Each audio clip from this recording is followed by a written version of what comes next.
যখন আমরা একটা ভিডিও বানাই তারপর সেটাকে ভালো করে এডিট করে আমাদের পোস্ট করতে হয়, কিন্তু শরীরটা খারাপের জন্য আমি সেটা একেবারেই করে উঠতে পারিনি, তাই পোস্টও করতে পারিনি। রাখি উৎসব তো অনেকদিন আগেই গেছে, সেটা আমরা পালন করেছিলাম দুষ্টুদের বাড়িতে। আর কিছু রাখি আমি আমার স্পেশাল রাখিগুলো অর্ডার করেছিলাম আমার একটা বান্ধবীর থেকে, আর এই রাখিগুলো দুষ্টু কিনেছিল। এই যে দাদা রাখা রাখিগুলো আমি অর্ডার করেছিলাম আমার একটা বান্ধবীর থেকে। আর রাখি উৎসব পালন করার আগে শুরু হয়ে গেছে ছোট্ট করে থেকে একটা বার্থডে সেলিব্রেশন। আসলে একটা ভাইয়ের সেদিনকে বার্থডে ছিল, আর সেটাই এখন সুন্দর করে সবাই সেলিব্রেশন করছি।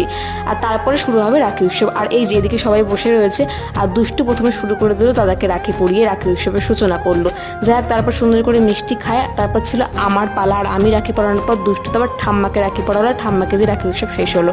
তারপর চলে গেলাম দুপুরে লাঞ্চ করতে। লাঞ্চে ছিল মাছ মাংস জমি খাওয়া দাওয়া করে সন্ধ্যাবেলা বাড়ি ফিরে এসে দেখলাম আমার পার্সেলটা চলে এসেছে। আসলে আমি জেফার ইন্টারন্যাশনাল থেকে একটা শাড়ি অর্ডার করেছিলাম অনেকদিন আগে, আর সেটা চলেও এসেছে। আর দেখলাম বেশ সুন্দর হয়েছে শাড়িটা, কোয়ালিটিটা ভীষণ ভালো হয়েছে। চলো টাটা, আজকের মতন ভিডিও এই অবধি।